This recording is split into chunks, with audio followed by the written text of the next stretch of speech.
The Oval Office, a room steeped in history and prestige, bore witness to a clash of titans on February 28, 2025.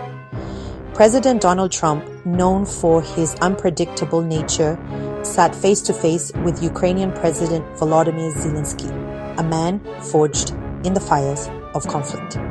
The meeting, meant to be a show of unity, quickly descended into a public spectacle of animosity and discord.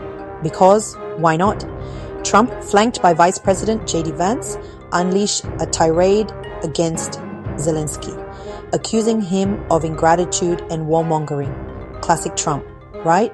The air crackled with tension as Trump, fixated on a mineral deal and a swift peace agreement with Russia, dismissed Zelensky's pleas for security guarantees. Priorities, am I right? The meeting, closely watched by the world, ended abruptly, leaving many bewildered and deeply concerned, and probably reaching for the popcorn. It laid bare the stark reality of the fractured relationship between the United States and Ukraine under Trump's leadership. Shocking, I know. The echoes of the heated exchange reverberated across the globe, signaling a potential seismic shift in the geopolitical landscape, or just another day in politics. First, Zelensky, looking like he just found out his favorite TV show got cancelled, emerged from the Oval Office with a heavy heart.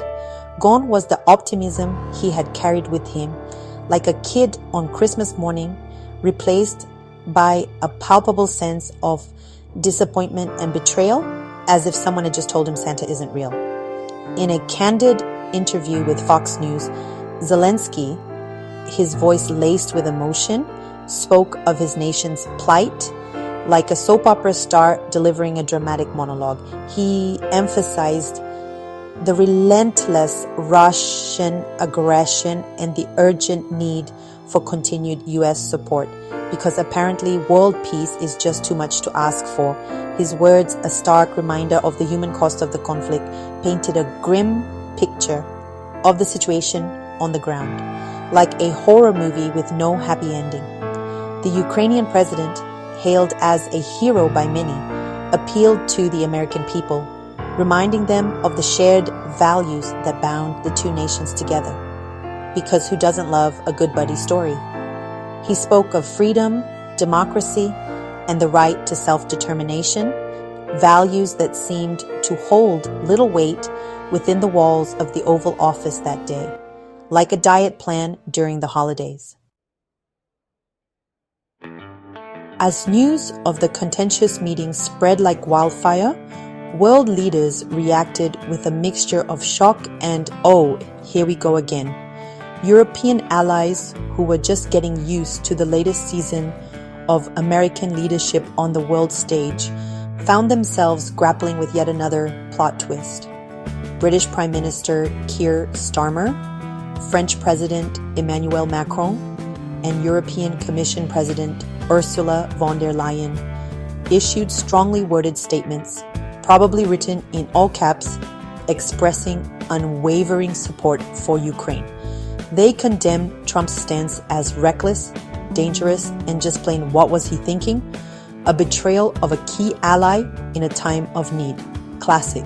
Starmer, in a show of solidarity, welcomed Zelensky to London with open arms and probably a cup of tea.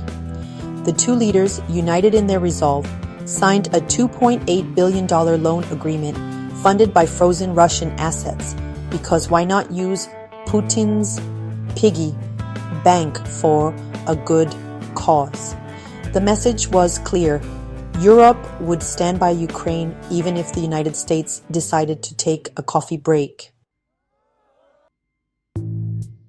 Back in the United States, the political fallout from the Oval Office showdown was swift and, well, let's just say it was a bit of a circus. The Republican Party, once a bastion of support for Trump, found itself deeply divided. Who knew politics could be so dramatic? Senators Mike Lee and Jim Banks, staunch Trump loyalists, praised the president's America First approach, arguing that he was putting American interests above all else. because nothing says America first like a good old-fashioned political brawl. However, their voices were drowned out by a chorus of dissent from within their own ranks. It's like a reality TV show, but with more suits and less dancing. Senator Lisa Murkowski, a frequent critic of Trump, slammed the president's actions, accusing him of abandoning a critical ally and emboldening Vladimir Putin. Because who doesn't love a good international scandal? Her sentiments were echoed by other Republicans who expressed deep concern over Trump's apparent willingness to appease the Russian autocrat. It's almost like they're worried about something.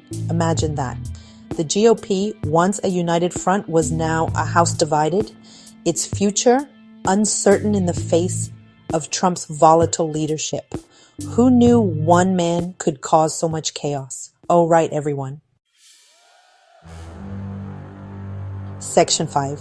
Democratic Fury, a Chorus of Condemnation.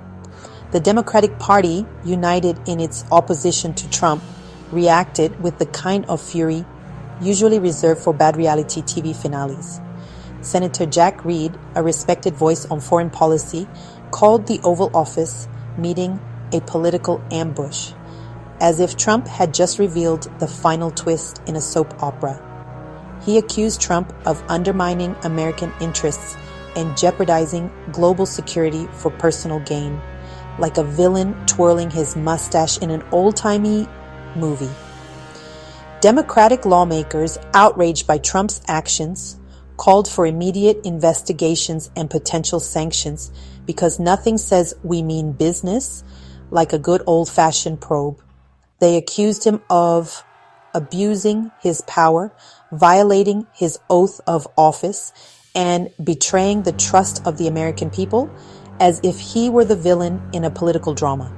The Democratic Party, energized by a sense of moral outrage, vowed to hold Trump accountable for his actions, like a superhero team assembling to save the day. Section 6. Trump's America, a flurry of actions. The Oval Office showdown was just the opening act in a week that could only be described as a political circus. In a whirlwind of executive orders, Trump decided it was time to give the federal government a makeover, targeting career civil servants with new reporting requirements. Because why not add a little job insecurity to everyone's day? He slapped tariffs on lumber imports and, just for good measure, threw in some on copper too. Nothing says economic strategy like a good old-fashioned trade war. In a move that had everyone scratching their heads, Trump announced plans to pardon Pete Rose, the baseball legend with a gambling problem, because clearly what America needed was a fresh debate on sports ethics. Meanwhile, the ACLU decided to spice things up by filing a lawsuit against the administration's brilliant idea of transferring migrants to Guantanamo Bay, because nothing says welcome like a detention center with a view. Section 7. The world reacts, echoes of dismay. The international community watched with a mixture of disbelief and concern as the drama unfolded in Washington. It was like watching a soap opera, but with higher stakes and worse acting. Russian officials, led by Dmitry Medvedev, seized on the discord, praising Trump's stance on Ukraine and echoing his warnings about the risks of World War III. Because nothing says peace and stability like a smug Medvedev. The Kremlin, emboldened by the apparent rift between the United States and its allies, stepped up its propaganda efforts, seeking to exploit the situation to its advantage. It's like they found a cheat code in the geopolitical game. From Paris to Tokyo, world leaders expressed alarm at the direction of US foreign policy under Trump. They probably had a group chat titled WTF America, the post-World War II order built on a foundation of American leadership and international cooperation seemed to be crumbling before their eyes. It's like watching a Jenga tower wobble, but with global consequences. Section 8, Implications, A World on Edge.